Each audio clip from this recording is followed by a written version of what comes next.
మంచినేమో 5 ఇచ్చి కొనుక్కోవాలంట, చెడుని ఏం చేయాలి? 10 ఇచ్చి వదిలించుకోవాలి. అంటే నువ్వు మంచి సంపాదించుకోవడానికంటే చెడును వదిలించుకోవడమే చాలా కష్టం. కానీ జక్కయ్య పని చేశాడు. చాలామందికి ఏంటనంటే సంపాదించుకోవడం, దేవుడు మనకి ఏదైనా ఇస్తున్నాడు అని అంటే అబ్బా దేవుడు మమ్మల్ని బ్లెస్ చేశాడని ఎంత ఘనంగా సాక్ష్యాలు చెప్తారు. మమ్మల్ని దేవుడు ఆశీర్వదించేశాడు, మాకు ఇది ఇచ్చాడు అది ఇచ్చాడని ఎంత ఘనంగా సాక్ష్యం చెప్తారు.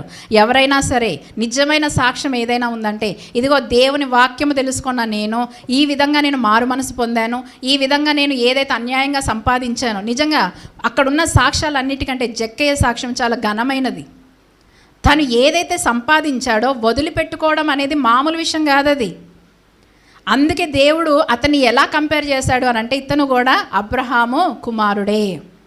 ఏ విధంగా అబ్రహాము దేవుని యందలి విశ్వాసం ఉంచి దేవుని మాట ప్రకారంగా ముందుకు వెళుతూ సమస్తాన్ని వదిలిపెట్టుకున్నాడో, ఆఖరికి తన కడుపున పుట్టినటువంటి వృద్ధాప్రాయంలో లేక ఏకైక వాగ్దాన పుత్రుడైనటువంటి ఇస్సాకును కూడా వదులుకోవడానికి తను సిద్ధపడ్డాడు. కాబట్టి అతని విశ్వాసముతో ఈ జక్కయ్య యొక్క విశ్వాసం పోల్చబడింది అని అంటే ఇతను చేసిన కార్యము ఎంత గొప్పదో ఒకసారి మనము ఆలోచించాలి.